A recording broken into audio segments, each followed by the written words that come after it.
चलो इधर देखो, पिछले क्लास में एक्सरे मैं आप लोगों को बता रहा था, तो ऑलमोस्ट आज एक्सरे पे सारी बातें हो जानी चाहिए। यदि कुछ बचेगा तो फिर देखेंगे। पिछले क्लास में एक्सपेरिमेंट के बारे में बता दिया था, और वो एक्सपेरिमेंट ये था,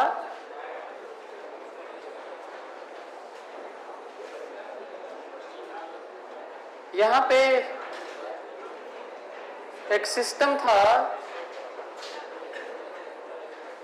जिसमें फिलामेंट था, जिसको हम लोग एक्सेलरेट कर रहे थे,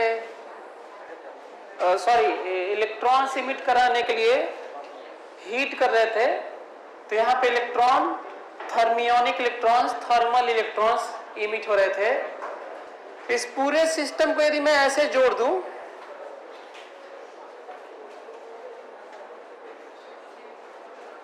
चाहे एसी भी फर्क नहीं पड़ता, एसी जगह तो हाफ साइकिल में वो एक्सेलरेट होता है। ये रखेंगे तो ये तो डीसी ही है। इसका मतलब वो बहुत हाई वोल्टेज, कितने वोल्टेज का होता है? 60 के volt, 1 lakh volt, electron volt, sorry 1 lakh volt, not electron volt, energy हो जाता है वो। बीच में डिस्क रहता है ऐसे, कूलेंट यूज करते हैं, पंप होता है। क्यों कूलेंट यूज करते हैं बता चुका हूं। क्यों कूलेंट यूज करते हैं? भयंकर हीटिंग होती है, क्योंकि ये जब इलेक्ट्रॉन यहाँ पे एक ऐसा रहता है जो इसको फोकस करता होगा यहाँ पे जाने के लिए, स्ट्राइक करता है और फिर यहाँ से इमिट होते हैं। ठीक है, डिटेल बता चुका था इसका। हाई वैल्यू जेड यूज करते हैं हम लोग। साथ में एक और बात हो गई थी ग्राफ की, इंटेंसिटी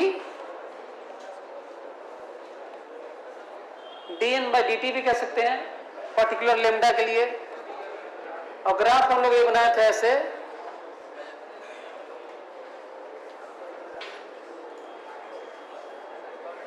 बीच में और भी छोटा छोटा बनेगा जो कम इंपॉर्टेंट है। मैं इसको ये भी कहा था कि ये लेमडा मिनिमम है,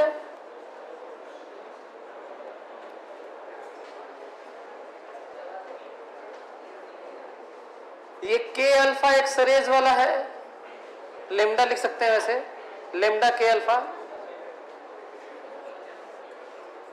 लेमडा के बीटा है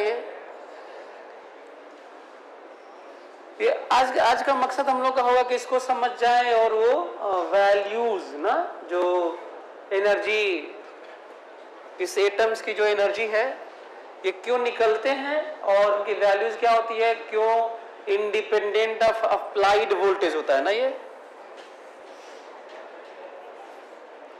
V, this is V dash. तो ये मैं दोनों चीजें एक्सप्लेन कर दिया था, जिसमें मैं आपको ये लेमडा मिनिमम की वैल्यू बताया था। लेमडा मिनिमम की वैल्यू कितनी थी? कैसे याद रखेंगे? कहें कि E hc/लेमडा होता है, तो लेमडा क्या होता है? hc/E, और hc/E का मतलब पूरा का पूरा एनर्जी, ये वाला एनर्जी E वाला पूरा का पूरा एक ही लेमडा, मतलब एक ही फोटोन में निकल जाए, एक फोटोन में। तो पूरा एनर्जी मतलब कितना एनर्जी बताओ? ये वाला, ये इसके पास कितनी काइनेटिक एनर्जी होता है, जाके स्ट्राइक करता है तो EV।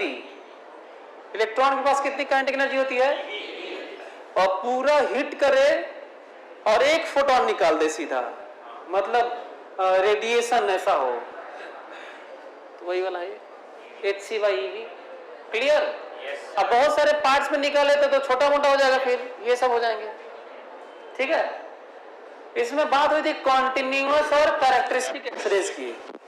अब हम लोग यही समझने की कोशिश करें कॉन्टिन्यूअस। बता, कॉन्टिन्यूअस याद है आप लोगों को? कॉन्टिन्यूअस क्या होता है? कॉन्टिन्यूअस क्यों होता है? कॉन्टिन्यूअस कौन सा वाला पार्ट है? इसको बंद कर दो। कॉन्टिन्यूअस कौन सा वाला पार्ट है? नहीं तो नहीं, प्रोसेस में कौन सा क्या होता है? प्रोसेस में क्या होता है? तो ये होता है कॉन्टिन्यूअस वाला। मैं बताता हूं, जब इलेक्ट्रॉन जाके हीट करता है ना इसको, ये डिस्क को, प्लेट को, मॉलिब्डेनम या टंगस्टन का,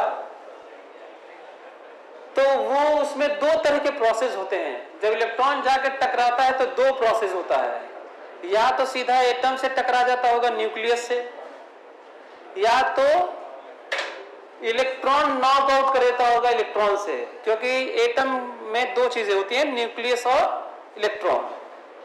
तो इलेक्ट्रॉन जाए और यहां पे जो एटम के इलेक्ट्रॉन से उनको नॉक आउट करे।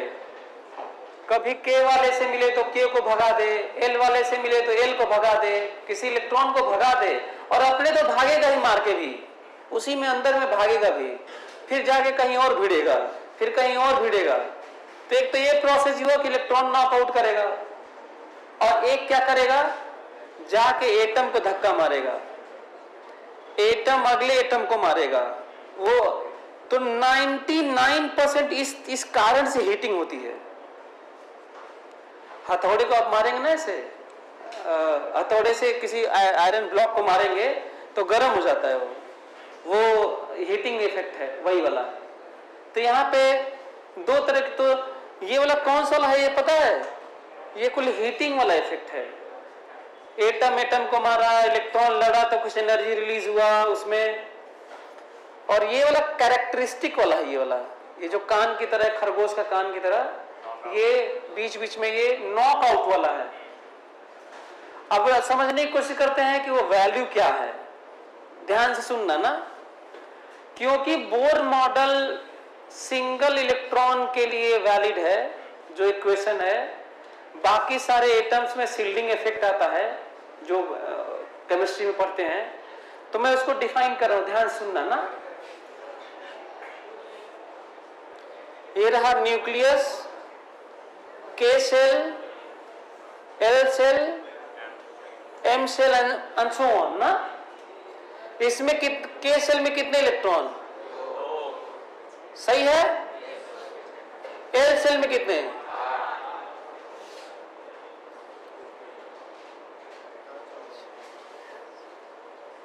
उसी तरह से एम सेल में अपना दिखा लेना सब ना। इसमें भी मैं इसमें जितने हो सकते हैं आप दिखाइएगा। इसे बोलेंगे ग्राउंड स्टेट। चाहे वो मॉलिब्डेनम का एटम हो, चाहे टंगस्टन का हो, चाहे किसी भी एलिमेंट का जो मेटल यूज है उसका है, इसे ग्राउंड स्टेट बोलेंगे। ठीक है। अच्छा ये देखो ध्यान से, ये रहा nucleus, K shell, L shell, M shell and so on. एक एटम गया, सॉरी इलेक्ट्रॉन गया और हिट किया, इलेक्ट्रॉन गया, इसको धक्का मारा, एक इतना ज्यादा इसके पास काइनेटिक एनर्जी था कि धक्का मारा और गायब रह गया, इसको हिट किया और हेलो उसको लेके आओ यार, बैटरी लेके आओ, रोक लो इसको। चलो देखो तो इधर ध्यान सुना, बहुत इंपॉर्टेंट पॉइंट आपको मैं बता रहा हूं। ये कह रहे हैं कि ये न्यूक्लियस है, ये के है, ये एल है, ये एम है, यहाँ पे भी एक के है, ये एल है, ये एम है। वो कह रहे हैं कि एक इलेक्ट्रॉन आया बहुत ही हाई एनर्जी वाला और मारा धक्का उसको। सबसे ज्यादा लोकलाइज्ड कौन सा वाला है इसमें से? के वाला। देखो एल वाला डी लोकलाइज ज्यादा है ना, ज्यादा स्पेस में दूर दूर है, बहुत तेज भाग रहे होंगे, तो के वाला सबसे ज्यादा लोकलाइज्ड है। इसका मतलब सबसे ज्यादा चांस है कि उसी को मार के निकाल देगा। इसमें से एक इलेक्ट्रॉन है और एक इलेक्ट्रॉन खाली हो गया, इसमें अभी भी 8 है। कितना हुआ? सही है।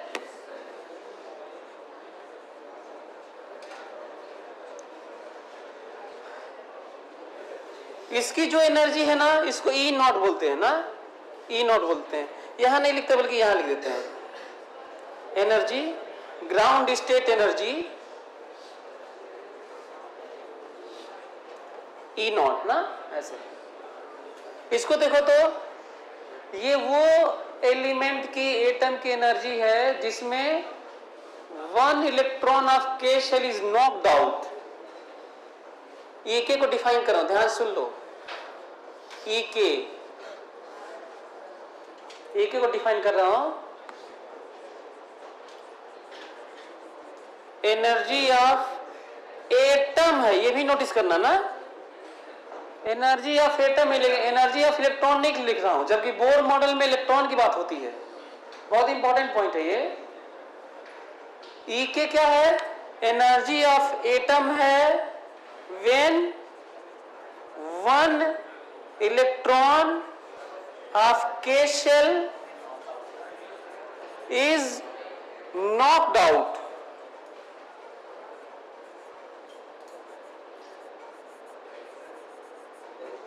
समझ में आ रहा है क्या डिफाइन कर रहा हूं? 2-3 बातें बहुत इंपॉर्टेंट है, यही मेन चीजें हैं। एक तो ग्राफ मेन है, वहां पे एक्सप्लेन कर ही दिया हूं। लेमडा मेन, मिनिमम एक मेन है, और ये जो डिफाइन कर रहा हूं वो मेन है। तो क्या है, के शेल के इलेक्ट्रॉन को कौन उड़ा दिया, एक इलेक्ट्रॉन को कौन उड़ा दिया,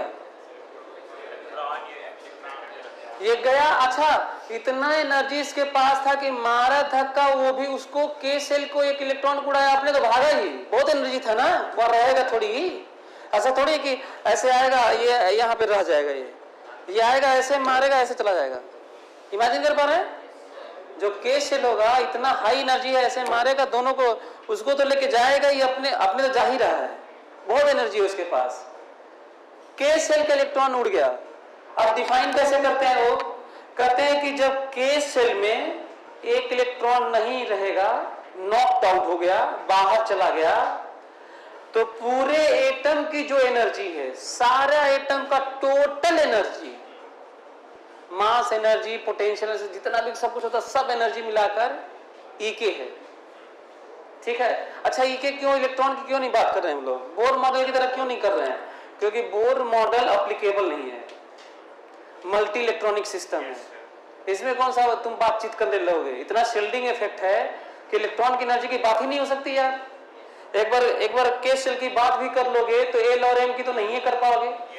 एक बार के का तो इंटरेक्शन न्यूक्लियस के साथ थोड़ा बहुत कर भी लोगे, बाकी सब के साथ तो नहीं होगा। तो ये प्रॉब्लम आ रही है। यही रीजन है कि यहाँ पे नया डिफिनेशन शुरू हो गया, और इसमें एनर्जी का जो ऑर्डर है नया मान लिए हैं। बोर मॉडल में वो कहते हैं, बोर मॉडल में एक तो इलेक्ट्रॉन को मानते हैं एनर्जी पूरा इलेक्ट्रॉन का एनर्जी, और दूसरा कहते हैं कि इलेक्ट्रॉन जब नॉक्ड आउट होकर इनफाइनाइट पर है तो वहां पे पोटेंशियल एनर्जी 0 है उसकी, और जब के शेल में घूमता है हाइड्रोजन एटम में तो -13.6 इलेक्ट्रॉन वोल्ट होता है। तो वहां पे जो रिफरेंस है ना पोटेंशियल एनर्जी की, वह इनफाइनाइट पर इलेक्ट्रॉन है तो 0 है, और जब के में है तो -13.6 है, और एल में है तो के एल में तो -3.4, ऐसे ही होता है। तो ऐसे एनर्जी है। तो वहां पे रिफरेंस क्या माना गया है बोर मॉडल में, एटॉमिक स्ट्रक्चर में, वो कर रहे हैं कि पहले तो इलेक्ट्रॉन की एनर्जी की बात हो रही है, यहाँ पे एटम की बात हो रही है। डिफरेंस समझो, यहाँ पे पूरे एटम की बात हो रही है, पूरे एटम की बात हो रही है, और एटॉमिक स्ट्रक्चर में बोर मॉडल के अनुसार हम लोग इलेक्ट्रॉन की एनर्जी की बात करते हैं। वहां पे रिफरेंस लिया जा रहा है, इलेक्ट्रॉन जब इनफाइनाइट पर होगा तो 0 होगा, और ये कह रहे हैं ये कह रहे हैं कि जो ग्राउंड स्टेट है ना, ये 0 है, ग्राउंड। अच्छा हाँ, मैं बदल सकता हूं, वैसे मैं ई नॉट भी रहने दे सकता हूं, लेकिन जो किताबों में माना गया है, जो आसानी के लिए माना गया है, इस बार उल्टा है। इनफाइनाइट पर 0 मानते हैं तो ये सब कुल निगेटिव हो जाएगा यदि इलेक्ट्रॉन की बात करेंगे तो, लेकिन वो कह रहे हैं नहीं, आप यही 0 मानिए, और खासकर पोटेंशियल एनर्जी, काइनेटिक एनर्जी, जहां पे इस तरह की चीजें होती हैं एडिशन, काइनेटिक एनर्जी माइनस नहीं हो सकता, प्लस या जीरो हो सकता है, लेकिन टोटल एनर्जी और पोटेंशियल एनर्जी का रेफरेंस कुछ भी ले सकते हैं। फिर से सुनो ध्यान से क्या बोल रहा हूं, काइनेटिक एनर्जी का रेफरेंस आप माइनस नहीं ले सकते, लेकिन पोटेंशियल एनर्जी का कुछ भी रेफरेंस ले सकते हैं और टोटल एनर्जी का भी कुछ भी ले सकते हैं। क्यों कुछ भी? टोटल में क्यों पूछा जा रहा है? क्योंकि पोटेंशियल ऐड है ना, पोटेंशियल एनर्जी काइनेटिक एनर्जी दोनों का सम है, तो क्योंकि पोटेंशियल को कुछ भी ले सकते हो तो इसलिए टोटल को भी कुछ ले सकते हो। क्या खोपड़े में बैठा? केवल टोटल को कुछ भी लेने का क्या रीजन है? उसमें पोटेंशियल एनर्जी भी ऐड है, तो उसको कुछ भी लेके दूसरा भी कुछ भी मान सकते हो। तो वो कह रहे हैं कि ग्राउंड स्टेट वाले को हम लोग क्या मानेंगे? जीरो। तो अब ये बताओ, ये वाली एनर्जी जीरो हो गई कि प्लस हो गई कि माइनस हो गई? अब ये बताओ, यदि मैं ग्राउंड स्टेट को रिफरेंस मान के, जिसमें पोटेंशियल और काइनेटिक सब ऐड होता है, याद है ना, इलेक्ट्रॉन, न्यूक्लियस सब मिला के होता है, तो यदि इसको जीरो मान लो तो ये प्लस होगा कि माइनस होगा कि जीरो होगा? ये वाला है प्लस होगा। मैं बताता हूं, तुम इसमें एनर्जी दिए हो, बताता हूं कैसे, ध्यान सुनना। एक इलेक्ट्रॉन यहां पर था, हाँ, तो उसका माइनस रहा होगा ना, उसका माइनस रहा होगा, तो उसको दिए होगे तो जीरो हो गया होगा, बाहर चला गया होगा कहीं पे। मतलब इस एटम को जब एनर्जी दी गई तो ये स्थिति आई है, उस एटम को एनर्जी दी गई है इलेक्ट्रॉन के द्वारा, तो एक इलेक्ट्रॉन भागा है, बाउंडेड इलेक्ट्रॉन भागा है। आप किसी एटम को एनर्जी देंगे तो इलेक्ट्रॉन निकल के भागेंगे उसमें से। आप किसी एटम को एनर्जी देंगे तो इलेक्ट्रॉन भागेंगे, इलेक्ट्रॉन जो उसके साथ में है तब तो कम एनर्जी है, दे दोगे तो भागेगा वो। तो बताओ इसकी एनर्जी को दिया गया है ना। अच्छा ये मत देखना कि इलेक्ट्रॉन भाग गया है, बस ये समझो कि दिया गया है तब भागा है, ऐसे समझना है। तो बताओ इसकी एनर्जी ज्यादा किसकी एनर्जी ज्यादा? इसकी ज्यादा। इसे अच्छा इस ऑर्डर को प्लस करने के लिए सब नाटक हुआ है, ग्राउंड को जीरो कहा गया है, ग्राउंड स्टेट को, ये भी समझो। ये भी बच्चों को कम समझ में आता है, बार बार सब पढ़ते हैं किताबें यहाँ वहां, और इस पे बेस कुछ आ जाएगा तो आपको नहीं आएगा। अच्छा हालांकि कुछ भी मान सकते थे, ऐसा नहीं है, जीरो नहीं भी मान सकते थे, माइनस भी मान सकते थे, कुछ भी मान सकते हैं, लेकिन अच्छा कुछ भी मानेंगे तो चीजें नहीं बदलेंगी, ऐसा क्यों? कौन बताएगा? कुछ भी मानो कोई दिक्कत नहीं है, फर्क नहीं पड़ता। मैं बताता हूं, ध्यान सुनना, कुछ भी रिफरेंस मानो, टोटल का भी कुछ भी मान लो, चाहे पोटेंशियल का भी कुछ भी मान लो, जो चीजें होती है ना फेनोमेना, उसमें एनर्जी डिफरेंस होता है, और एनर्जी डिफरेंस रिफरेंस पे डिपेंड ही नहीं करता, याद रहेगा। तो कुछ भी मानो कोई फर्क नहीं पड़ता, एक तो एक पॉइंट है। चलो आगे बढ़ता हूं। तो ये समझो कि इसको प्लस करने के लिए बात हुई है, जल्दी से बताओ इसको क्या, ये इसको जल्दी तुम लोग ये भी लिख लो ऐसे बना बना के। ये देखो ये K है, ये L है, ये M है।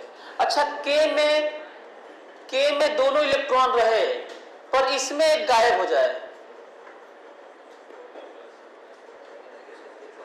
3 3 6, इसमें एक गायब हो जाए, वैकेंट हो जाए, जैसे यहां पे वैकेंट है वैसे यहां पे वैकेंट हो जाए, इसको क्या कहते हैं मालूम है? EL कहते हैं। क्या कहते हैं इसे? और ये क्या है? L shell. जल्दी से लिख लो, मतलब K में एक इलेक्ट्रॉन गायब रहे तो पूरे एटम की एनर्जी को कहा जा रहा है EK, और जब सारा इलेक्ट्रॉन मौजूद रहे पर L में से एक गायब हो जाए तो उसको कहा जा रहा है EL, डिफाइन किया जा रहा है अभी।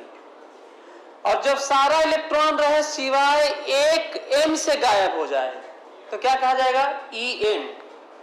ऐसे मैं डिफाइन कर रहा हूं, और ग्राउंड स्टेट को कह दिया हूं कि जीरो है, ग्राउंड स्टेट को मैं कह रहा हूं कि जीरो है।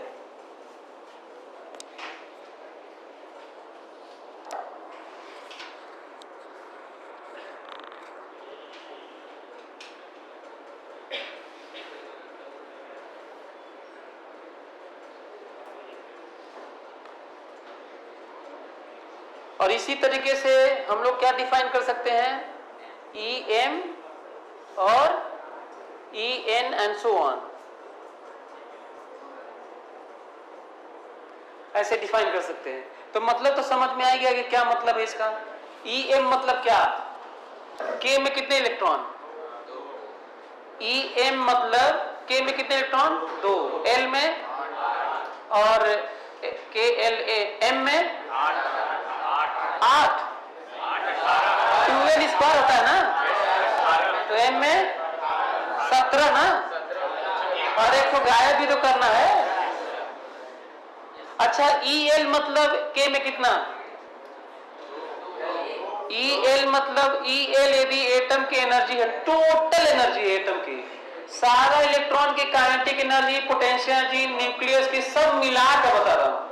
यदि ई एल को डिफाइन किया तो बताओ, E L is the total energy of an atom having what, के में कितने इलेक्ट्रॉन, 2, के एल में 7, कितने, और बाकी सब में पूरे ना, जो जो रहते हैं।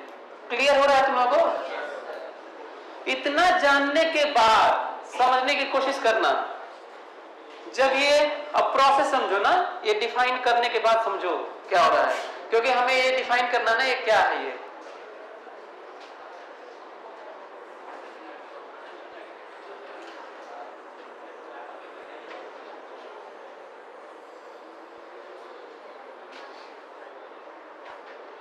अच्छा इधर देखो, ये इलेक्ट्रॉन फिर से प्रोसेस पे आ गए, ये इलेक्ट्रॉन गया और ये स्थिति बनी है, ध्यान से। अब हम लोग फिर से उस फेनोमेना पे आ गए जो बात होने जा रही है। सबसे ज्यादा चांस किसका है, किसमें से इलेक्ट्रॉन उड़ाएगा, के में से। क्यों, क्योंकि न्यूक्लियस के सबसे करीब है, सबसे ज्यादा लोकलाइज्ड है, वो सबसे ज्यादा चांस है एटम के पास में है। हो सकता है कि एटम को भी भयंकर धक्का मारे तो के ही सबसे पहले निकलेंगे सर।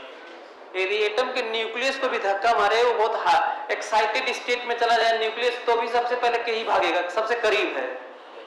ये देखो, के एल एम, एक इलेक्ट्रॉन और एक गैप, बाकी ये सब है। मेरी बात ध्यान से सुनने की कोशिश करना। 3, 6, इसमें भी बहुत सारे हैं ना, ठीक है, इसमें भी 18 है, सब है। अब बताओ, ये यदि ग्राउंड, अच्छा ऐसे भी तो सोच सकते थे, यदि ग्राउंड स्टेट वाले को 0 लिया जाए तो ये एक्साइटेड स्टेट है, ये केवल भागा है बहुत बाहर, बहुत दूर चला गया है, तो कौन सा स्टेट है, और एक्साइटेड स्टेट वाला ज्यादा एनर्जी होता है। तो ग्राउंड स्टेट को कितना ले चुके हो, तो ये तो प्लस ही होगा, और एक्साइटेड स्टेट एनर्जी में तो ज्यादा मतलब हो तो प्लस ही तो कहोगे। तो रिफरेंस समझ में आ रहा है आप लोगों को। तो दो बातें अलग अलग हो रही है, एक तो एटम की एनर्जी की बात हो रही है, इलेक्ट्रॉन की नहीं हो रही है, और दूसरा ग्राउंड स्टेट को 0 ले लिए हैं, जबकि वहां पे ऐसे नहीं करते हैं।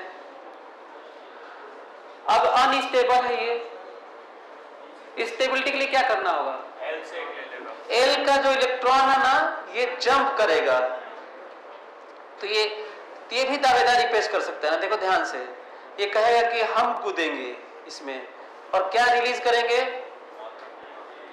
फोटोन। हो सकता है ये लेट कर जाए ना, नैनो सेकंड भी लेट हुआ था, तो ये कूद सकता है इसमें।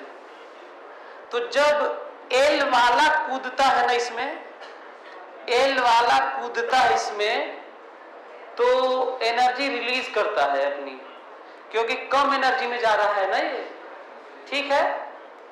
तो जो ये जो निकलता है ना, जानते हो इसे क्या कहते हैं, इसे कहते हैं लेम्डा के अल्फा।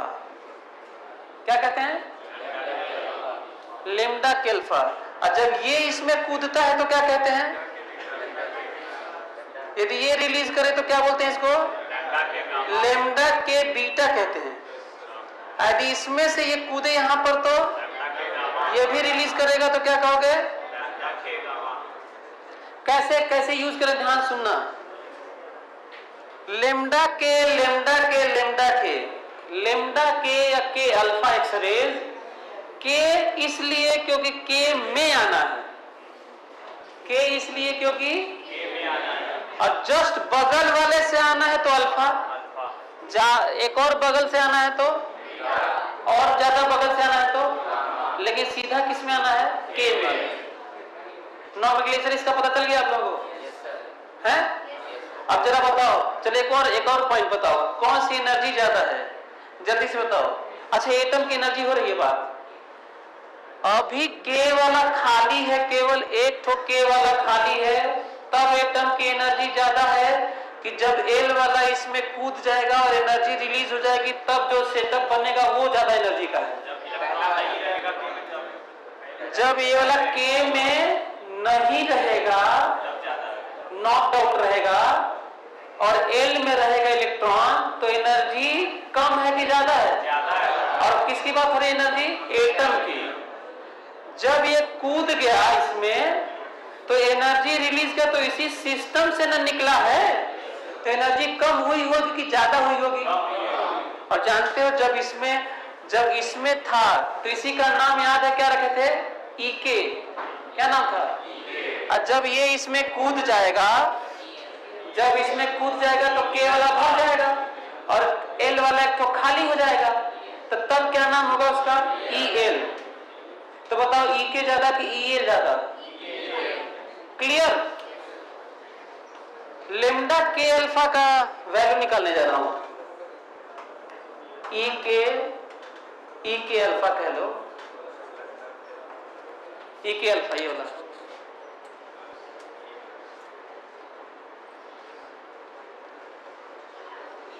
करस्पॉन्डिंग के अल्फा एक्सरेज, के बीटा एक्सरेज फोटो में, ग्राफ में,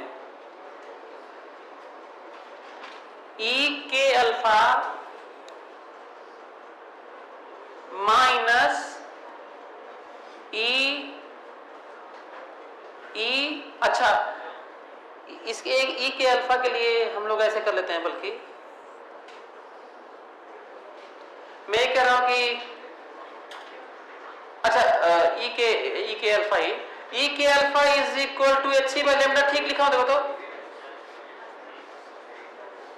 सही है। अच्छा, ई के अल्फा क्या होगा बताओ? ई के अल्फा होगा ई के माइनस ई एल। ये समझ में आ रहा है? हाँ, एल वाले में से इसमें कूदेगा तो ई के अल्फा निकलेगा।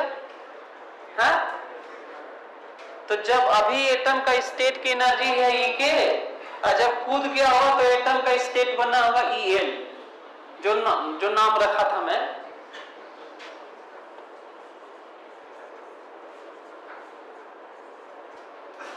जल्दी से बताओ, लेमडा के अल्फा की वैल्यू कितनी?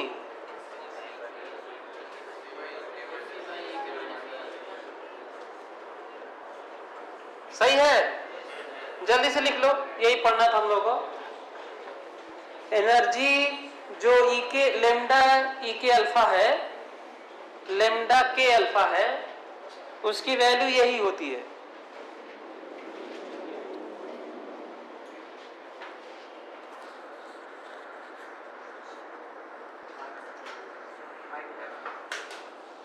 इधर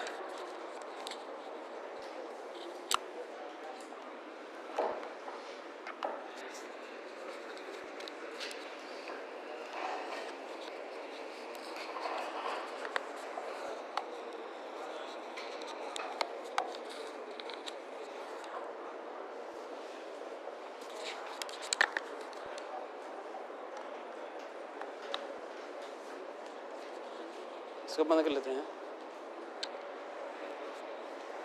अरे सही देखो तो,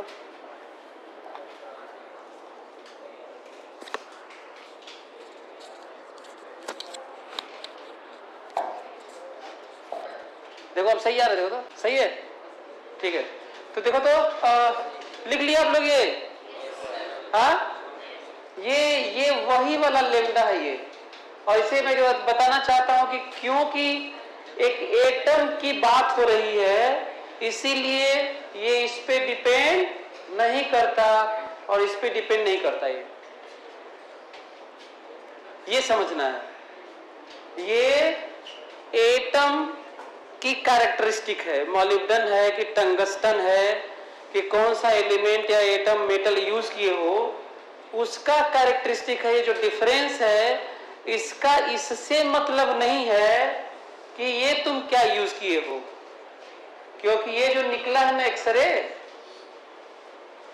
इसका आपके पोटेंशियल अप्लाइड पे डिपेंड ही नहीं करता। ये एक तो ये जानना था। तो क्या सिमिलरली तुम लोग, अच्छा इसकी जगह हम लोग ये भी तो लिख सकते थे, ई के माइनस ई एल बराबर एच न्यू के अल्फा। अरे जैसे एच सी बाय लेमडा लिखते हो वैसे एच न्यू भी तो लिख सकते हो। तो यहां से क्या मिला बताओ? यदि मैं कहूं कि what is new K alpha तो क्या होगा वैल्यू? हाँ, ई के ई एल बाई एच, सही है। अच्छा तो तुम लोग सीधा फटाक से ये बता सकते हो क्या कि लेमडा के बीटा कितना होगा? बता सकते हो? बताओ लेमडा के बीटा कितना होगा बताओ। लेमडा के बीटा ये देखो,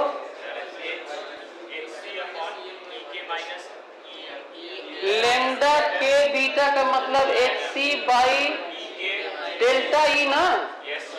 ट्रांजिशन कहां से कहां? के एल एम, एम से कूदे के में ना। हाँ, इसका मतलब ये वैल्यू कितनी होगी? एच सी बाई ई के माइनस ई एम। क्या ये समझ में आ रहा है? लेमडा के गामा भी बता दोगे?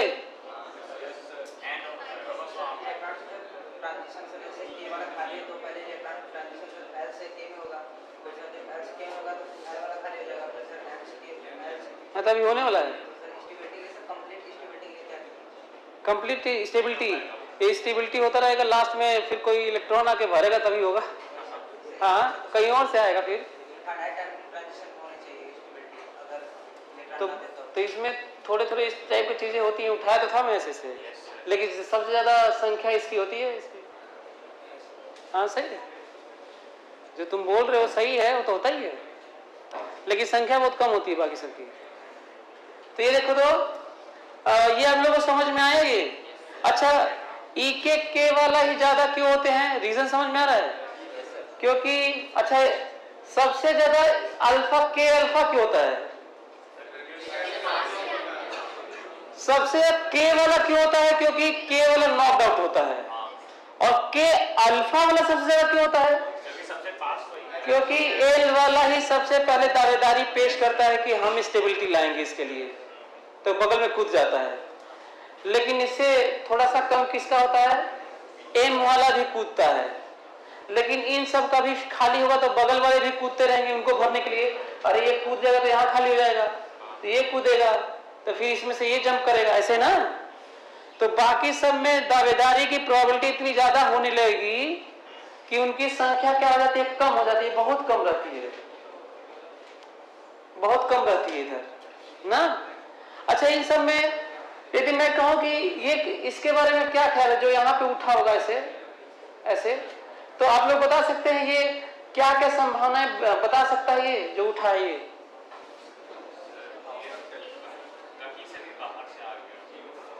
क्या ये इसको मैं लेमडा के अल्फा टाइप कुछ लिख सकता हूँ? लेमडा के गामा टाइप कुछ? क्यों?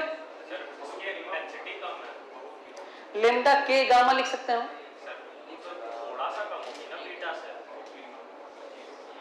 लेमडा के गामा, इसको लिख दे लेमडा के डेल्टा है।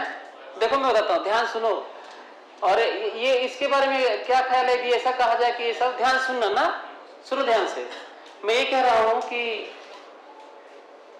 के में ये वाला एनर्जी कम डिफरेंस है, ये वाला ज्यादा है, ये वाला और ज्यादा है, इधर वाला और ज्यादा है। सबसे ज्यादा कौन सा वाला सीरीज होगा? के वाला। ध्यान सुनो, फिर से मैं क्या बोल रहा हूं। सबसे ज्यादा कौन सा सीरीज होगा?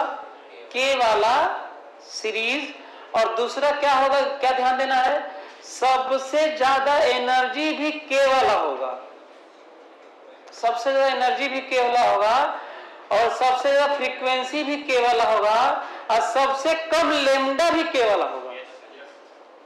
सबसे के वाले का सबसे ज्यादा लेमडा किसका होगा मालूम है? लेमडा के अल्फा का होगा। इसीलिए देखो, हमें याद है कि जब मैं एक्सरे फर्स्ट टाइम प्रिपरेशन में पढ़ रहा था तो ये थोड़ा दिक्कत होती थी कि इधर लेमडा के अल्फा जो कान बना है वो किधर किधर, लेमडा के अल्फा का लेमडा ज्यादा होगा। लेमडा के अल्फा का ज्यादा क्यों होगा जल्दी बताओ? लेमडा के अल्फा किसे कह रहे हो? एल से कूदे इसमें तो एनर्जी कम डिफरेंस है, एनर्जी कम डिफरेंस है तो लेमडा ज्यादा होगा, hc/e ना, तो E कम तो लेमडा ज्यादा।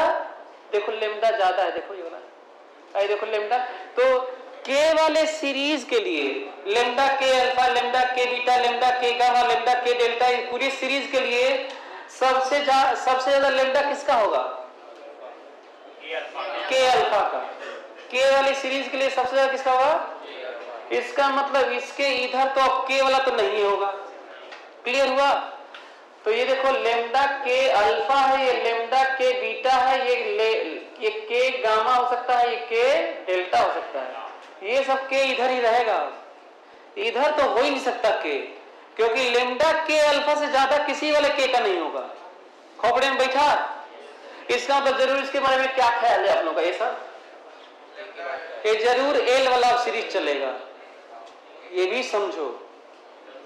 और एक और चीज समझो ध्यान से, के वाला जो सीरीज होता है ना, उससे ज्यादा बाकी सब इनफाइनाइट से भी अंदर आएगा तो भी नहीं ज्यादा होता। हाइड्रोजन एटम को याद करो, हाइड्रोजन एटम को याद करो, ऐसे याद करो हाइड्रोजन एटम को कि दूसरे से पहले में जब इलेक्ट्रॉन ट्रांजिशन होता है तो 10.2 का होता है, लाइमन सीरीज का।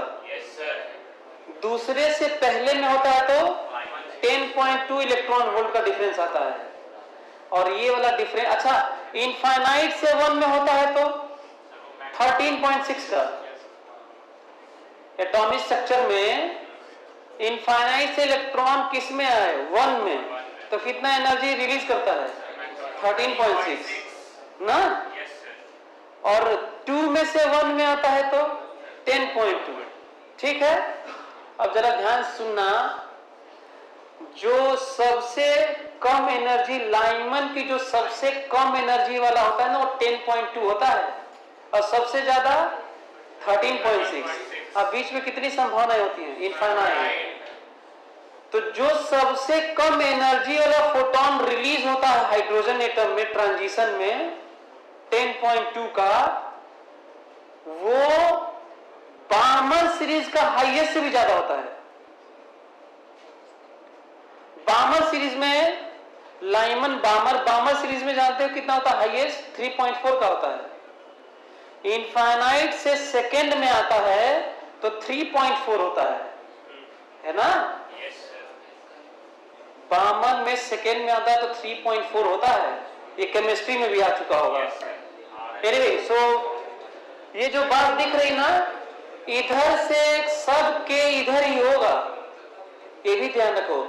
एल और एम और एन कुल इधर ही होगा। एक तो ये पॉइंट है जो समझना है, ठीक है। और तो अच्छा ये समझ में आएगा कि इधर होगा कि इधर होगा? ये बताओ, ये किस पे डिपेंड करता है? ये लेमडा मिनिमम किस पे डिपेंड करता है? याद आ रहा है? इस पे ये कांस्टेंट, ये कांस्टेंट, ये कांस्टेंट। अप्लाइड वोल्टेज बढ़ा दोगे तो लेमडा मिनिमम और कम हो जाएगा, इधर खिसक जाएगा। अप्लाइड वोल्टेज घटा दोगे तो ये बढ़ जाएगा और ये इधर खिसक जाएगा, लेकिन ये दोनों बदलने वाले नहीं है। रीजन, ये कैरेक्टरिस्टिक है, ये एटम में इलेक्ट्रॉन के ट्रांजिशन पे डिपेंड करते हैं। क्लियर हुआ ये? एक तो ये पॉइंट है।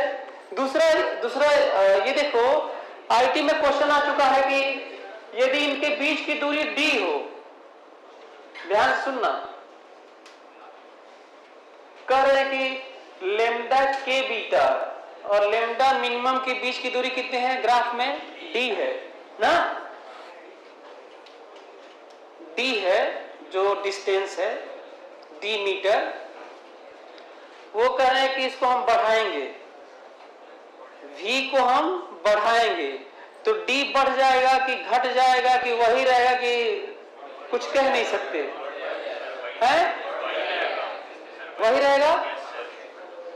ये देखो वही नहीं रहेगा, देखो v को बढ़ा दोगे तो लेमडा मिनिमम घट जाएगा, देखो, और ये बदलने वाला नहीं है। क्यों नहीं बदलेगा? क्योंकि एक कैरेक्टरिस्टिक होते हैं तुम्हारे, उस पोटेंशियल कम ज्यादा करने से नहीं डिपेंड करते, तो ये यही रहता है, कुछ भी कर लो, एटम का कैरेक्टर है ये, इसीलिए इसका क्या नाम है यार, कैरेक्टरिस्टिक एक्सरे। तो ये यही रहेगा, ये अच्छा ये भी यही रहेगा, ये भी सब यही रहेंगे, वो सब नहीं बदलने वाले हैं। ये इधर खिसक जाएगा तो बताओ डी बढ़ेगा कि घटेगा? समझ में आया? दूसरा सुनो, अच्छा यदि मैं कह दूं कि इनके बीच की दूरी, नया क्वेश्चन बना रहा हूं, हालांकि आया नहीं है, लेमडा के बीटा और लेमडा के अल्फा के बीच की दूरी मान लेते हैं x है, तो मान लो इसको बढ़ा दिए, तो बताओ x बढ़ेगा कि घटेगा कि वही रहेगा? कुछ कह नहीं सकते, वो वही रहेगा, आपके इन सब पे डिपेंड नहीं करता। क्लियर हो रहा है आप लोगों को? अच्छा यदि मैं v को घटा दूं तो ये d का क्या होगा? v को घटा दोगे तो लेमडा मिनिमम बढ़ जाएगा, बढ़ना मतलब इधर, और ये बदलने वाला नहीं है, तो d घटेगा कि बढ़ेगा? क्लियर? ये समझ में आ रहा है? अच्छा ये पूरा का पूरा इंटेंसिटी बढ़ घट, ये वाली जो इंटेंसिटी है ना, संख्या, ये संख्या, ये इंटेंसिटी ऊपर नीचे भागती है, तो इस पे डिपेंड करता है। ये ज्यादा हीटिंग कर दोगे, ज्यादा कर दो तो ज्यादा हीट होंगे, ज्यादा हीट होंगे तो ज्यादा इलेक्ट्रॉन निकलेगा, ज्यादा इलेक्ट्रॉन निकलेगा तो सबकी इंटेंसिटी क्या हो जाएगी? बढ़ जाएगी। क्लियर हुआ? तो बताओ ये किस पे डिपेंड करता है? बताओ, जो एलिमेंट या मेटल एटम यूज करते हैं उस पे डिपेंड करता है। जेड यूज्ड उस पे डिपेंड करता है। ये किस पे डिपेंड करता है? अप्लाइड पोटेंशियल हाई वोल्टेज, और ये सब इसका हाइट किस पे डिपेंड करता है? हीटिंग, ये वाला जो हीटिंग इफेक्ट के लिए जो पोटेंशियल यूज करते हैं। समझ में आया? कोई क्वेश्चन करते हैं इस पे, देखो क्वेश्चन लिखो तो,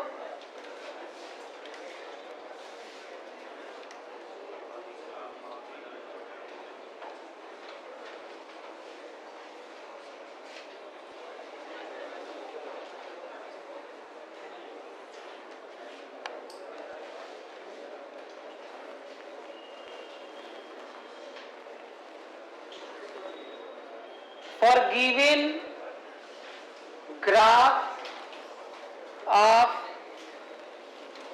X-ray experiment, for given graph of X-ray experiment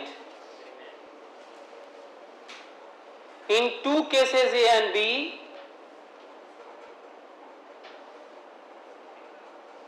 for given graph of X-ray experiment for two cases A and B, which of the following option is right?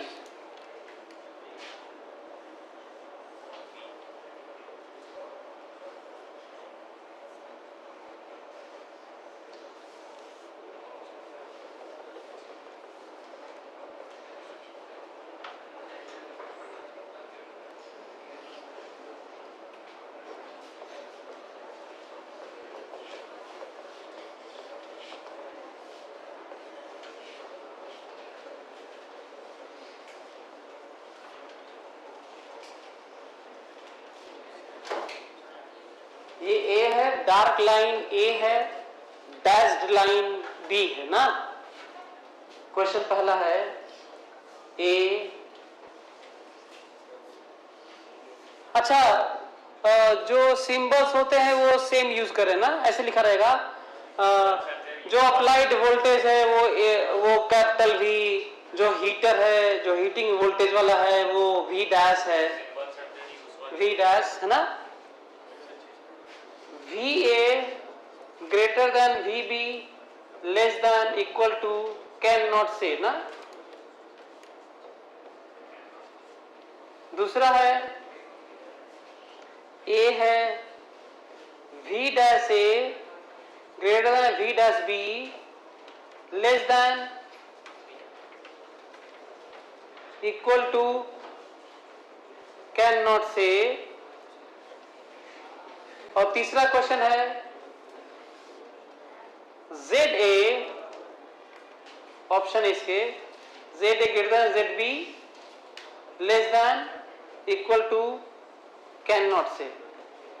बताइए, तीन क्वेश्चन पैराग्राफ मान लीजिए इसको। अच्छा, क्वेश्चन में और लंबा लिखा रहेगा, लिखा रहेगा V A and V B are high voltages applied across anode and cathode ना, ये वाला। वी डैश है, वी डैश बी क्या लिखा होगा? To emit the electron, to heat the filament ना। और जेड में क्या लिखा रहेगा? क्वेश्चन में लंबा से लिखा रहेगा, जेड भी क्या लिखा रहेगा? Atomic number of this metal used ना, ये वाला ऐसे लिखा रहेगा। बताइए कौन सा सही है? ये वाला पढ़ा बताइए।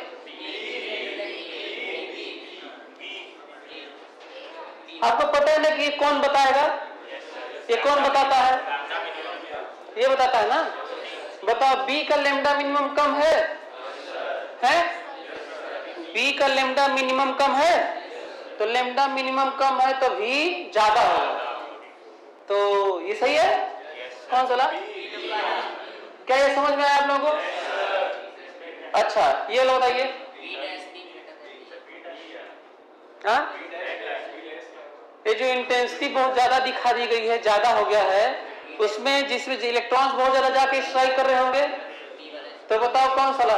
बी का ही ज्यादा है क्या है? तो बी का ही ज्यादा है, देखो, क्योंकि ज्यादा इंटेंसिटी है ना इन सब की, तो बहुत ज्यादा हीटिंग हो रही होगी, ज्यादा इलेक्ट्रॉन्स निकल रहे होंगे, तो ये वी डैश बी ज्यादा है। यही सही है। अच्छा, ये बताओ एलिमेंट कैन नॉट से कह सकते हैं, बताओ कौन सा? मैं बताता हूं, ध्यान सुनना। वो जो मैं आज पढ़ाया था उसी से सोचेंगे ना। जो एनर्जी डिफरेंस होता है ना, जो ट्रांजिशन वाला, वो जेड के प्रोपोर्शनल होता है। ज्यादा जेड तो ज्यादा डिफरेंस, ज्यादा जेड तो ज्यादा डिफरेंस। ये देखो, इसका जो लेमडा के अल्फा था और इसका जो लेमडा के अल्फा था, देखो बी का लेमडा के अल्फा जो सबसे ज्यादा होता है, लेमडा के अल्फा ही ज्यादा होता है। लेमडा के अल्फा बी का कम है, लेमडा के अल्फा बी का कम है, तो लेमडा के अल्फा बी का कम है, तो एनर्जी डिफरेंस ज्यादा होगी। ये क्लियर हो रहा है? अरे यार, एल में से के में कूदता है तो वही डिफरेंस वाला अल्फा एनर्जी रिलीज होती है ना। अभी आज ही पढ़ाया हूं, एल वाले में से के में कूदता है, जंप करता है, तो जो इलेक्ट्रोमैग्नेटिक रेडिएशन निकलता है, जिसे एक्सरे कहते हैं, उसे ही लेमडा के अल्फा कहते हैं ना। तो एल में से के में कूदा है, तो उसकी लेमडा कम है, लेमडा कम है तो एनर्जी ज्यादा है। एच सी बाई लेमडा है, लेमडा कम है तो एनर्जी ज्यादा है। एनर्जी ज्यादा है मतलब एनर्जी डिफरेंस ज्यादा है, जो कूदा था। एनर्जी डिफरेंस किसकी ज्यादा होती है? जिसका जेड ज्यादा होता है। तो बताओ किसका जेड ज्यादा है? हाँ, बी ना। तो तीनों का ऐसे ही ज्यादा हो गया। कोई जरूरी नहीं था कि ज्यादा ही हो जाता, सबका ही ज्यादा हो गया। चलो, ये समझ में आया आप लोगों को? एक और क्वेश्चन करो तो फिर से। Repeat previous question for following case.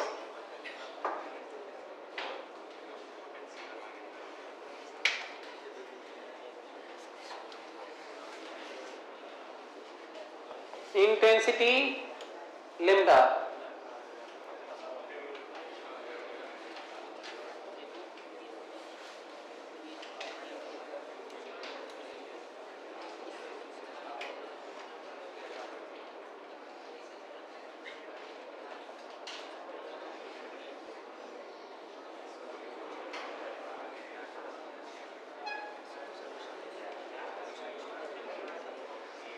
ये है B और ये है A ना।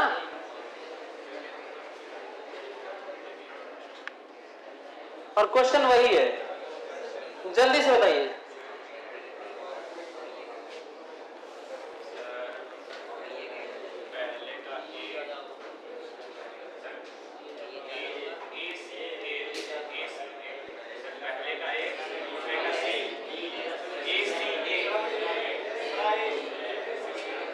जो अप्लाइड वोल्टेज है वो कौन बताएगा? ये वाला B का लेमडा मिनिमम ज्यादा है, B का लेमडा मिनिमम ज्यादा है, B का लेमडा मिनिमम ज्यादा है तो V क्या है? कम है। सही है? कौन सा आंसर सही है? A सही है। ये समझ में आया? इसमें कौन सही है? यहाँ वाला थोड़ा हम लोगों को कम देखना होता है, इसकी प्रोबेबिलिटी बहुत कम है। हम लोगों को हाइट यहाँ देखना होता है ना, जो बताता है ज्यादा संख्या जिनकी है। तो कौन सा है? ज्यादा इलेक्ट्रॉन इमिट होके किस में बात हो रही है ज्यादा? बी वाले में। बी वाले में तो हीटिंग ज्यादा हो रहा होगा, तो ज्यादा इलेक्ट्रॉन निकल रहे होंगे तो इंटेंसिटी वहां पे ज्यादा होगी एक्सरे की। कौन सा आंसर सही है? और इसमें कौन सा सही है? सी सही है। क्यों सी सही है? क्योंकि ये यदि सेम हो गया तो यदि मैं स्टेटमेंट कहूं कि दोनों एक्सपेरिमेंट में सेम एलिमेंट यूज हुआ है, सेम मेटल यूज हुआ, तो ये बात सही है कि नहीं? कैसे मालूम? जो कैरेक्टरिस्टिक एक्सरेज है उनको तो सेम कह दिए। ये सेम केवल सेम मेटल का ही हो सकता है। यदि मेटल एलिमेंट अलग हुआ तो ये सेम हो ही नहीं सकता, ये सब बता रहा हूं मैं। तो तीनों जो फैक्टर है ना, इंटेंसिटी अलग गवर्न करने वाला काम करता है, वो ये है। ये कौन गवर्न करता है? जो एलिमेंट यूज करते हैं। और ये कौन गवर्न करता है? जो हम लोग अप्लाइड वोल्टेज होता है, हाई वोल्टेज। क्लियर हुआ? तो ऐसा क्वेश्चन आएगा तो कर लोगे? हाँ, ऑर्डर कौन कौन सा? अच्छा, आगे पीछे इसको कर देंगे जो अभी जस्ट किए थे, तो वहां पे इसको। अच्छा, फिर यहाँ पे यदि, चलो ठीक है। अच्छा, यदि इसकी वैल्यू हम लोग ये करें तो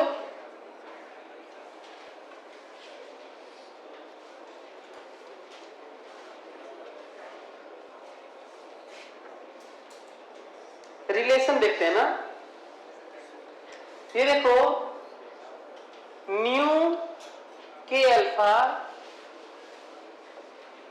new L alpha, nu K beta. Find relation amongst, लिखो तो रिलेशन ऑफ, फाइंड, क्वेश्चन लिखो, find relation of nu K alpha, nu L alpha, nu K beta.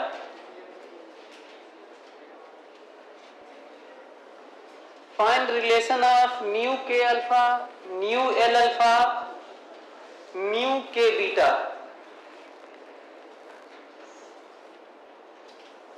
जल्दी निकालो। Find relation of nu K alpha, nu K beta and nu L alpha. जल्दी करो।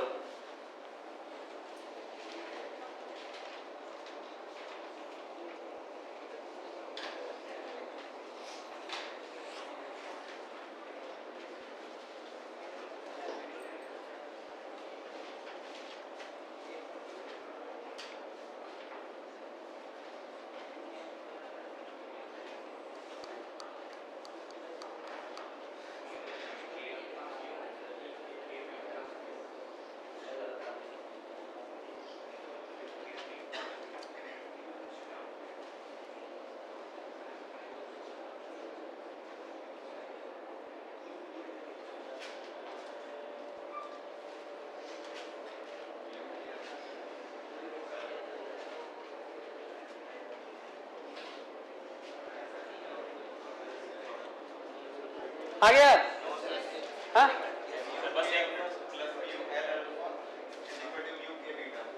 क्या बोले?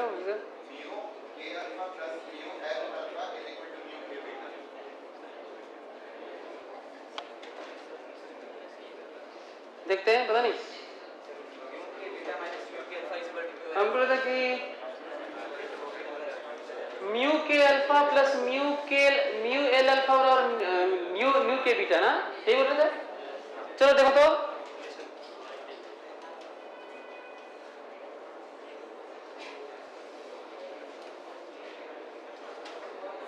के एल एम ना, याद है ना? ई के क्या होता है? ई के ई एल, ई के माइनस ई एल बराबर एच न्यू के अल्फा। ठीक लिखा हूं? देखो तो सही है। ई के माइनस ई एल बराबर लेमडा न्यू के अल्फा, सही है। अच्छा ये वाला बताओ क्या लिखते हैं? ये वाला ई के माइनस ई एम, सही लिखा। यदि ये वाला खाली हो, एम में से कूद जाए, एल में से ना कूदे, सीधा एम में से कूदे के को भरने के लिए, तो यही तो कहते हैं, तब तो ये वाला बनेगा ना। अरे पहले ये वैकेंट रहा होगा, बाद में ये हो गया होगा। एल कहां, एल में कहां बदला हुआ है? अच्छा, जब इसमें से इसमें कूदेगा तो वो लिख लेते हैं।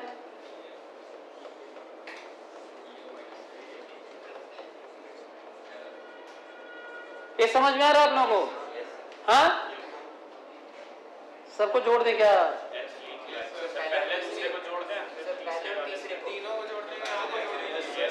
अच्छा ये वाला जोड़ देंगे, पहले को और तीसरे को जोड़ देंगे ना, बराबर दूसरा मिल जाएगा क्या? हाँ, पहले और तीसरे को जोड़ते हैं, इसको केवल जोड़ते हैं ना, इसको जोड़ते हैं, तो लेफ्ट में क्या मिलेगा बताओ? इन दोनों को जोड़ेंगे तो ई के माइनस ई एम। हाँ, तो जब इनको जोड़ोगे तो तुम्हें क्या मिलेगा? ये लेफ्ट यहां पे जोड़ेंगे तो क्या मिलेगा बताओ?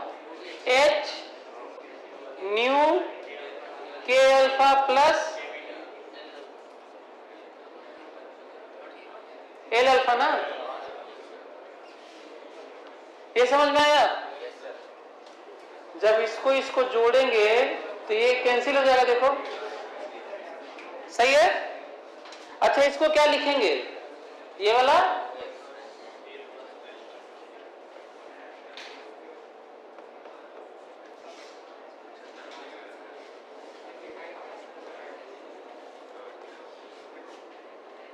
अच्छा, ऐसे सोच भी सकते थे नहीं? अरे देखो, ये वाला जो एनर्जी डिफरेंस वो सबसे ज्यादा है कि नहीं? ऐसे भी सोच सकते थे, ये वाला जो एनर्जी डिफरेंस है वो सबसे ज्यादा है। और किसका सम है पता है? इस वाला से ये वाला मिलाकर ये वाला, देखो ये ट्रांजिशन प्लस ये ट्रांजिशन बराबर ये वाला ट्रांजिशन, पर एनर्जी के टर्म में, लेमडा उमडा के टर्म नहीं है। फिर सुनो क्या बोल रहा हूं, ध्यान सुनो, लेमडा में नहीं है, एनर्जी में है और फ्रीक्वेंसी में है ये रिलेशन। जो ये एनर्जी डिफरेंस है प्लस ये एनर्जी डिफरेंस है, वो ए एनर्जी डिफरेंस है कि नहीं? तो कि ये तो फ्रीक्वेंसी के लिए सही है, हाँ लेमडा के लिए सही नहीं है, लेमडा नीचे होता है यार, सही है। तो ऐसे सोचते तो भी तो लिख देते, तो भी सही आ जाता है, वही है एक्सप्रेशन। समझ में आ रहा है? लिखो मोसलेस लॉज।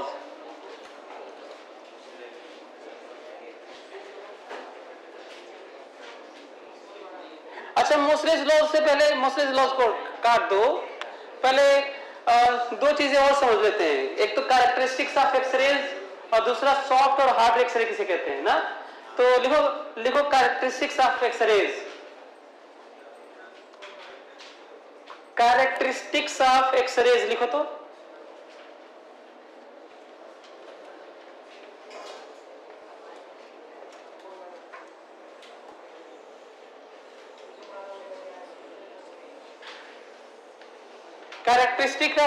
कैरेक्टरिस्टिक्स ऑफ एक्सरेज में पहला पॉइंट क्या लिखेंगे?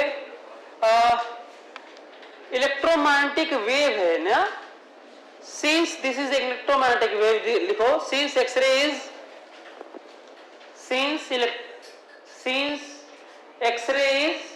electromagnetic wave, so it moves with speed of light in vacuum. Since X-ray is electromagnetic wave, so it moves with speed of light in vacuum.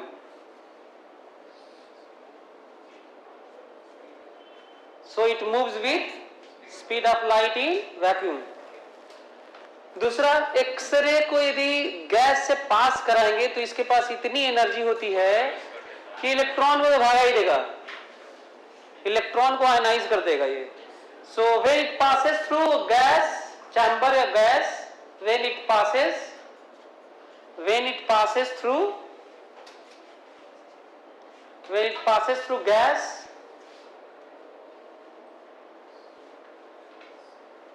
when it passes through gas, it ionizes gaseous atoms.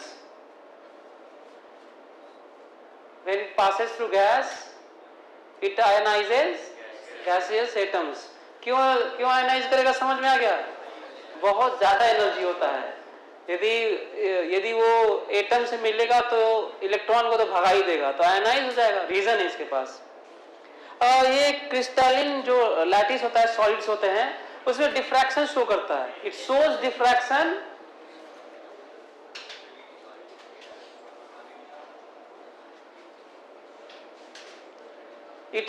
Diffraction on crystalline solids. Crystalline lattice कर लीजिए, crystalline solids कर लीजिए. It shows diffraction on crystalline solids. According to which law? Bragg's law. पढ़ेंगे भी, देखेंगे. उसका एक formula भी है कंस्ट्रक्टिव इंटरफेरेंस का, डिस्ट्रक्टिव इंटरफेरेंस का, देखेंगे अभी. और क्या क्या लिख सकते हैं इसमें? फोटोग्राफिक प्लेट पे ये विजिबल इंफ्रारेड से कहीं ज्यादा इफेक्टिवली इंप्रेशन डालता होगा, है ना? सो इसको लिख सकते हो, it affects photographic plate, it affects photographic film या plates, it affects photographic plates more effectively than visible light and infrared. Ultraviolet. It affects photographic plates more effectively than ultraviolet, visible range, infrared. इन सबसे अच्छा इसका reason है simple सा. Electromagnetic सब wave है, इसका energy ज्यादा होता है, जिसका ज्यादा होता है फोटोग्राफिक फिल्म को ज्यादा इफेक्ट करता होगा. Very simple. अच्छा, ये क्योंकि फोटोन का कॉम्बिनेशन है, ये इलेक्ट्रोमैग्नेटिक वेव है, तो इसमें चार्ज तो होता नहीं है. Since it has no charge, right down, chargeless है ये, uncharged. Since it has no charge,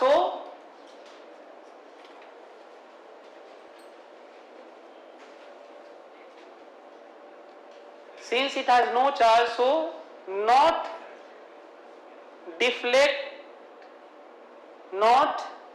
deflect by electric field and magnetic field.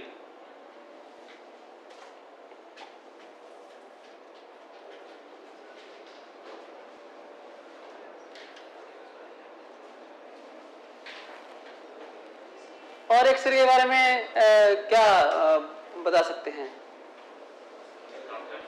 It's of two kinds, soft and hard x ray. Characteristic तो नहीं है, हालांकि ये बात सॉफ्ट और hard की बात केवल इसी में करते हैं, तो कैरेक्टरिस्टिक की बात कर सकते हैं. ठीक है, इतना बहुत है. नहीं, हाँ,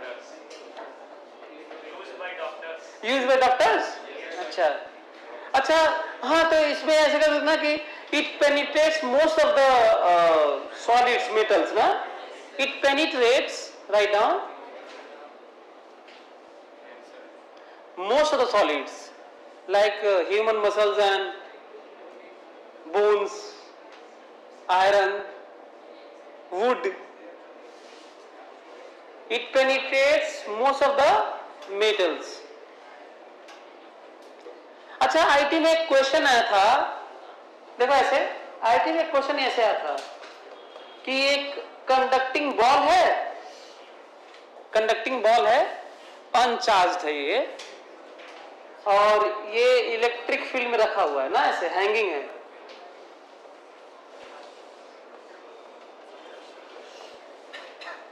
अब एक्सरे की बात हो रही है क्योंकि एक्सरे को लेके आया था तो इसलिए मैं बात कर रहा हूं, हालांकि इस चैप्टर से ज्यादा रिलेटेड तो नहीं है। एक uncharged conducting ball is hanging with non conducting thread inside horizontal field ना, electric field. If X-rays fall on it for some time, then it will deflect. Option towards electric field, opposite to electric field, will not deflect, cannot say. Why? यदि ये कोई metal है, इस पे x ray fall कराओगे तो अब ये मत देखना, वर्क फंक्शन मत देखना, बहुत एनर्जी होता है उनका।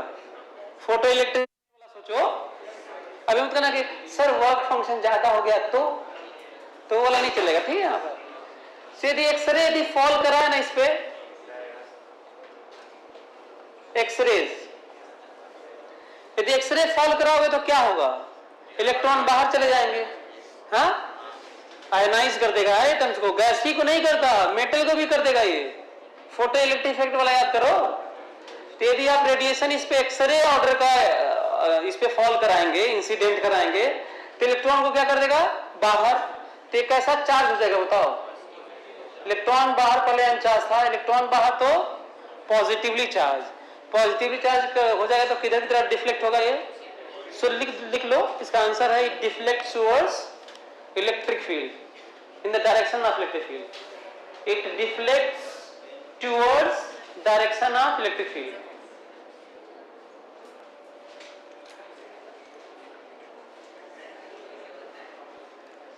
It deflects towards direction of electric field. लिख लिए। मोस्लेस लॉ देखो तो, अंतिम आज का बस स्टेटमेंट है, इसका ग्राफ है बस छोटा सा। मोस्लेस लॉज,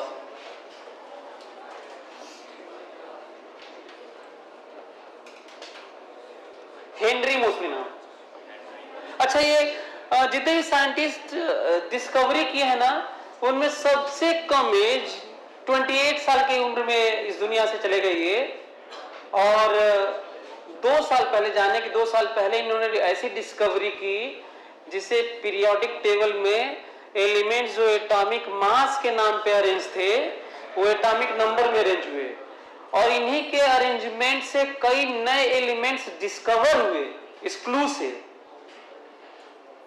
इन्हीं की बातों से, ग्राफ से, एटॉमिक नंबर की बाद में हुआ कि ये जो जिस पोजीशन पीरियोडिक टेबल में बात कर रहे थे ऑर्डर में कि बाद में होना चाहिए, उन पोजीशन को हिस्टोनिक नंबर कहा भी गया बाद में।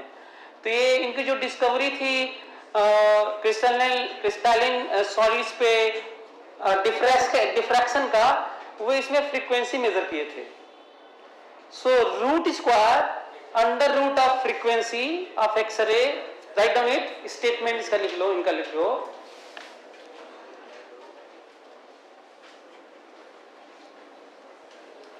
Square root of frequency of X-ray, square root of frequency of X-ray is almost directly proportional to atomic number of element used. Square root of frequency of X-ray is almost directly proportional to atomic number of element used in experiment. हालांकि ये lambda को पहले निकाले फिर frequency की बात किए थे, तो एक तो अच्छा ये जो इनका एक्सपेरिमेंट था ना, इनका एरा रहा है 1887 से लेकर 1915 तक 28 साल 28-29 साल की उम्र में ही चले गए थे। और जो एक्सपेरिमेंट का ईयर है ना,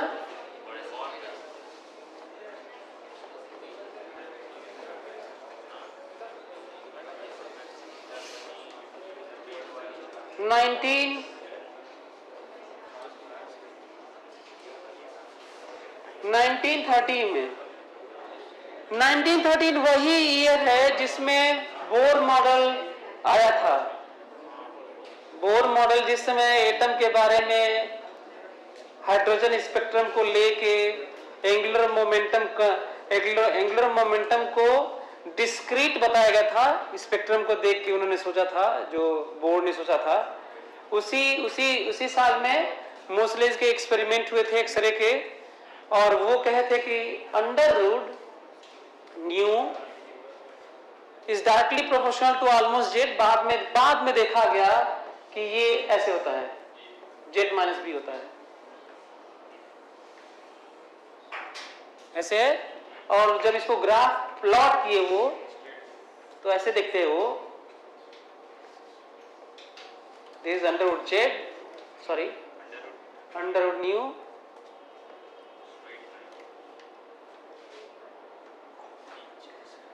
ऐसे। तो ये जेड है, बहुत करीब से जाता है ये, और ऐसे अरेंज हुए थे इस पे एटम्स ऐसे। बाद में जो अच्छा जिस नंबर को अच्छा पहले वो जब ग्राफ खींचे थे, क्योंकि एटॉमिक नंबर की खोज तो हुई नहीं थी, तो इसको पोजीशन, पीरियोडिक टेबल में पोजीशन की बात किए थे। बाद में इसी पोजीशन को एटॉमिक नंबर कहा गया है। तो यदि कहा जाए कि एटॉमिक नंबर की खोज किसने की, तो मोसले ही है। पीरियोडिक टेबल को रीअरेंज करने का श्रेय किसको जाता है? मोसले को। और बहुत सारे एलिमेंट्स की डिस्कवरी का भी श्रेय उन्हीं को जाता है। अलग बात है कि उनके नाम पे नहीं है, क्योंकि जब उन्होंने देखा तो बीच में गैप आया होगा बहुत सारी जगह, क्योंकि खोज हुआ नहीं था। तो एटॉमिक नंबर से माना गया कि जरूर होंगे, तो लोगों को आइडिया मिल गया कि जरूर होंगे, तो फिर खोजना शुरू किए होंगे। ये वाला ऐसा यहाँ पे क्यों, यहाँ पे क्यों नहीं, यहाँ से क्यों नहीं? ये इसके कारण है ना, ये सीधा जेड रहता तो ओरिजिन से पास कराए होते। तो सभी लोग जल्दी से ये वाला ग्राफ खींचो, तो सभी लोग जल्दी से न्यू और जेड खींचो, जल्दी जल्दी से खींचो। तो ये किसका था? ये तो मोसले का था। लेकिन अब आपको क्या खींचना है? ये खींचना है और लेमडा जेड खींचना है। जल्दी खींचो, न्यू जेड खींचो और लेमडा जेड खींचो। ये वाला भी खींच लो, ऐसे ये मोसले वाला भी खींच लो, अंडर न्यू और जेड वाला। जल्दी से अब न्यू जेड खींचो और लेमडा जेड खींचो, जल्दी।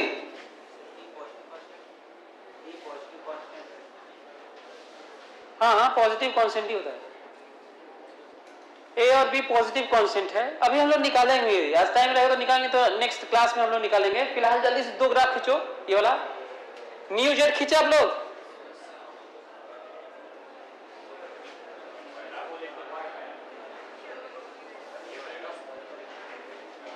सब गड़बड़ खींच रहे हैं क्या है?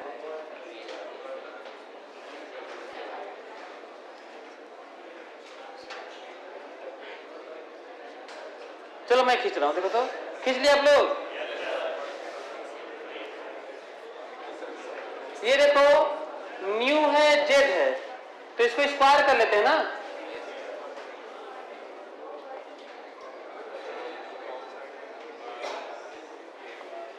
बताओ ये किसका पावर कम है? इसका बी, न्यू का पावर कम है, तो किसके अबाउट होगा? न्यू के अबाउट होगा। ऐसे यही बनाया था क्या? तो क्या ये टच करा दिए थे यहाँ पर? जल्दी से लेमडा के साथ खींचो तो।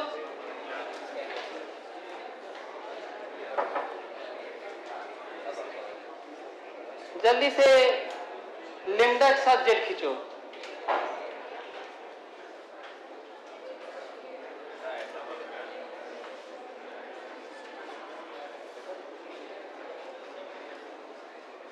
इसको क्या लिखोगे? सी बाय लेमडा ना?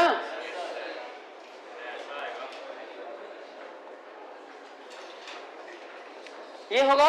Yes sir. अच्छा, फिर इसके बाद क्या होगा? लेमडा क्या हो जाएगा? लेमडा बराबर C by A square Z minus B का होल स्क्वायर। ऐसे जेड इनफाइनाइट हो जाएगा। जेड इनफाइनाइट हो जाएगा, हालांकि होगा नहीं, खींचने के नाम पे तो सोच ही सकते हैं। तो जेड जब इनफाइनाइट होगा तो लेमडा क्या हो जाएगा? 0। और जेड की वैल्यू कम से कम बी टाइप का होगा। अब बी से तो कम करना सही नहीं रहेगा। तो हालांकि स्क्वायर है तो कोई ज्यादा फर्क नहीं पड़ता। यदि जेड बी होने लगेगा तो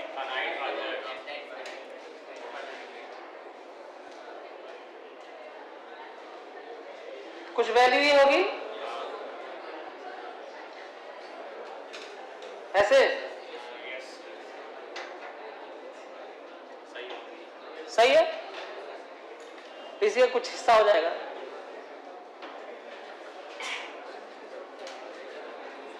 चलिए होम असाइनमेंट के लिए ध्यान सुनो। होम असाइनमेंट क्या है? आपको ये बताना है, ध्यान सुनो ताकि तुम करके आना तो अगली बार सीधा क्वेश्चन करेंगे। आपको बताना ये है कि ए और बी की वैल्यू यदि बोर मॉडल को अप्लीकेबल माने, हम बोर मॉडल को वैलिड माने, जो कि है वो नहीं। क्यों नहीं है? क्योंकि टंगस्टन मोलिब्डेनम में जो जिसके लिए एक्सरे यूज करते हो वो सिंगल इलेक्ट्रॉन सिस्टम थोड़ी होता है। तो बोर मॉडल तो अप्लीकेबल नहीं है। तो शील्डिंग इफेक्ट लेके बोर मॉडल वैलिड मानकर आपको ए और बी कांस्टेंट की वैल्यू निकालनी है। तो आप लोग इसको ट्राई करके कहीं किताब पढ़ के सब करके देख के अपने सोच के आइएगा, अगली बार बताऊंगा। और के अल्फा के लिए भी सोच लेंगे, के बीटा के लिए भी सोचेंगे, एल अल्फा के लिए भी निकाल सकते हैं, कोई भी पूछा सकता है। तो ए और बी कांस्टेंट की वैल्यू निकाल के आएगा अगले क्लास में। चलिए, ओके, थैंक यू।